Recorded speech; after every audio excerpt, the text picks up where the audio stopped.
What's up, Exiles? Willy Wonka here, and today I would like to show you one of my newest characters. This is 5 Links for Breakfast, and it's a level 85 Explosive Arrow Witch.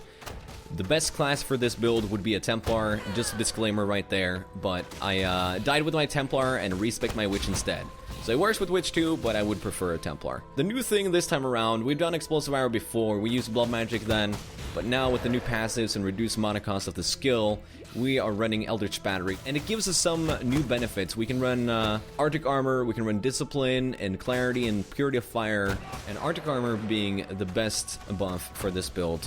We have less risk of taking fatal damage from Reflect, and the physical reduction is quite nice because we don't have a lot of armor or evasion. And with double Curse, with Curse on hit, and Elemental Equilibrium on our Rain of Arrows, we reduce the resistances by 136%, and we do massive damage.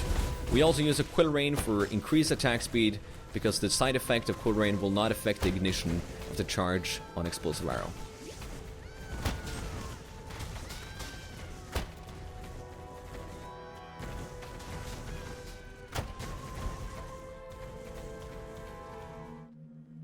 With this character, I use Explosive Arrow linked up with increased burning damage, elemental proliferation, fire penetration, and empower. You might wonder why I'm using empower instead of Conk Effect. Conk Effect does give a lot of damage, but it also reduces your AoE, which in turn reduces your clear speed. So I prefer empower for damage increase and no effect to my AoE.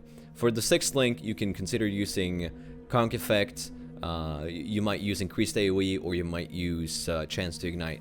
You might notice that I don't have a Chance to Ignite here, and that is because in the passive tree that we have right now, and the build that I'm using, we get 20% chance to ignite, Explosive Arrow has 20% chance to ignite with quality, and Flammability on our Curse on hit link actually has 13% chance.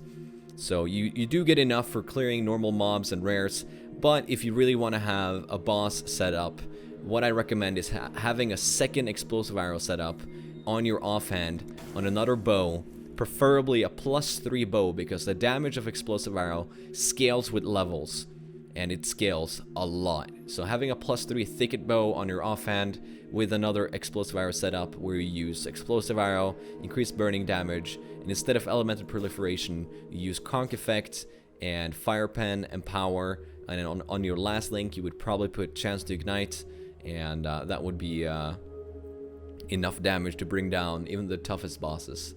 One of the downsides of doing a fire build like this is that you're not going to be able to ignite at Ciri. You might be able to do her, but I would recommend doing another type of build. And right here we got Arctic Armor. You should be able to run level 20 with sufficient mana regen. And our Rain of Arrows is one of the abilities we use a lot alongside Explosive Arrow. We shoot Explosive Arrow, we shoot Rain of Arrows, and Rain of Arrows applies with Curse on hit gem, Flammability, Elemental Weakness. I have another link here, increased AoE. That's only because I got 4 blue sockets on my bow.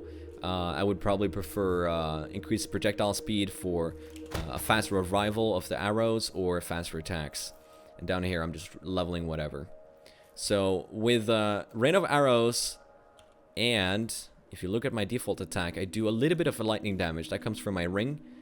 That's the only source of any LA damage I have on my gear, so I only do physical damage and only lightning damage. So the lightning damage triggers my Elemental Equilibrium, giving them minus 50% resistance to ice and fire, and that's exactly what we want. So you might also buff your party members.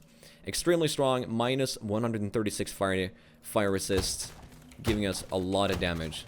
So those are the main links. Here we got Cast when damage taken set up with Immortal Call, Enduring Cry, increased duration. In my helmet, I don't really have anything specific, but if you want to put something there yourself, be my guest. I would recommend using Val Grace, Val Haste, or Skeleton Spell Totem, or a Decoy Totem with Minion Totem Elemental Resist. Something for defense.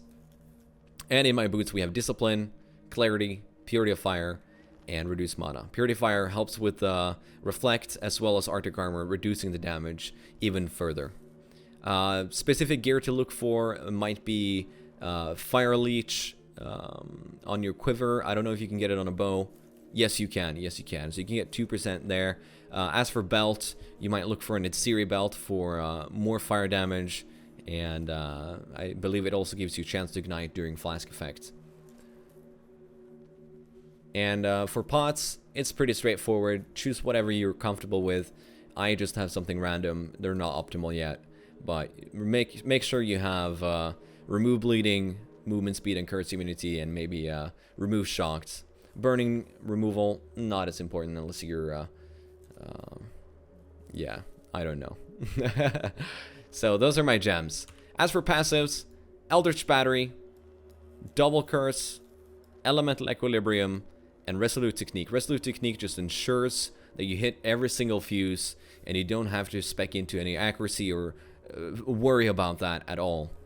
The next stage is going for increased AoE because it increases clear speed, and you also get a little bit of damage. As you can see, I'm playing a Witch. I would recommend going Templar, 1 point there, and you save all of this. You don't need that. So, it's less efficient at Switch, just disclaimer. And for the rest of the passives, you go for life, of course. Anything that's like close by where you are along the passive tree. So that's just a side effect of going into the Templar area or starting there, as you would. Getting the life, getting the AoE, getting the elemental damage. And then we get here, we go down, we get the LE, we get this. We have to go get Resolute Technique, so get life there. And the burning damage is along the way. Actually, the burning damage, like 15% burning damage, that only affects the second portion of the explosive arrow. You shoot first, it explodes, it deals fire damage, and based on that fire damage, it then applies the ignite, and that's the burn damage. And this one only affects the burn damage. If you have a 10% fire damage node, that thing double dips. Fire damage and elemental damage double dips. This means it will increase the initial damage that your explosive arrow does, increases the 700 base fire damage, and then when it actually ignites and applies the burning damage, this damage comes in, and then the fire damage comes in again and increases the damage. So you want as much fire damage and elemental damage as you can, and then burning damage comes second. Although, holy fire, that's a lot of damage. We get 5% chance to ignite there, 5 there, 5 there. In the shadow area, we get 5%. So with all of that chance to ignite, including the implicit on, or the quality on explosive arrow and flammability, you get enough to do all the content except maybe bosses, but you know, it's not that bad. Double curse, need a little bit of dexterity unless you can get it on gear. You get like 14 dex or something in this build, so you really gotta look for dexterity. 39 there, 23 on my amulet. Quillrain itself has up to 20, I think. Might be 30, but at least 20. And I had to pick up 1 node there. I actually have a helmet with dexterity, but it's a little bit worse than the one I'm using right now. So yeah, we get damage. I actually decided not to pick up this early on because I had enough damage. Like, there was enough damage. I just needed life at that point. So just now have I started to pick up fire damage. We go into the shadow area. We get another chance to 5% chance to ignite, get life, get LA damage, 20% there.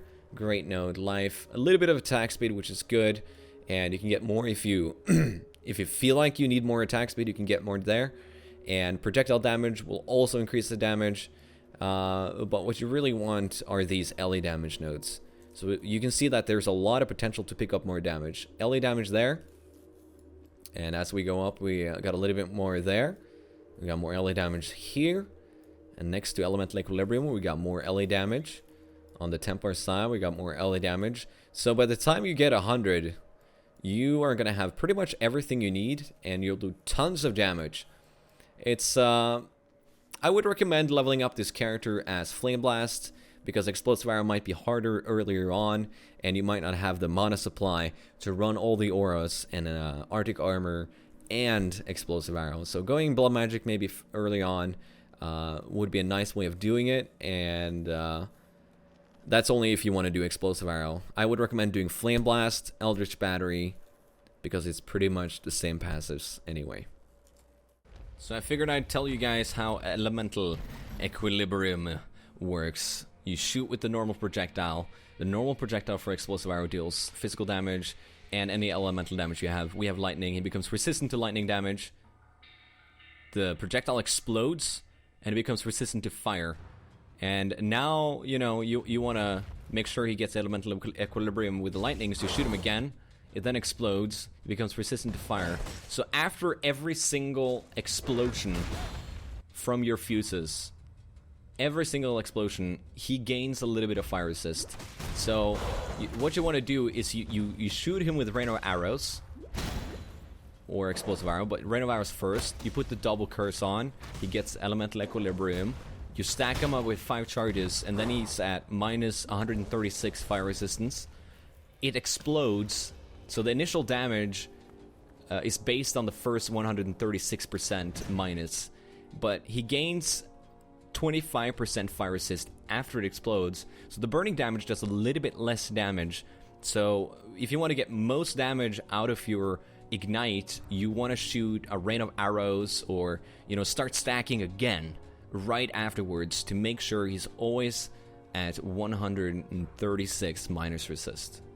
And for this character, reflect damage is not really a big issue. There are some mobs like sea witches and I don't know, especially sea witches have very low fire resist, and if they're in really big packs sometimes, so you gotta be careful with those, not stack 5 stacks. But you can kill most white mobs and blue mobs with 1 stack in this game, so with a little bit of common sense, you should be fine. But there's only been one time I was, you know, a little bit scared. I lost 70% of my life, and that was a big sea witch pack, and I had 3 stacked it, I think, and it was a little bit scary. So just pay attention, and you should be fine. So I hope you guys enjoyed the video. Thank you for checking it out. Hit the subscribe button, the likes. Comment if you have any questions, and I hope I got everything into the video.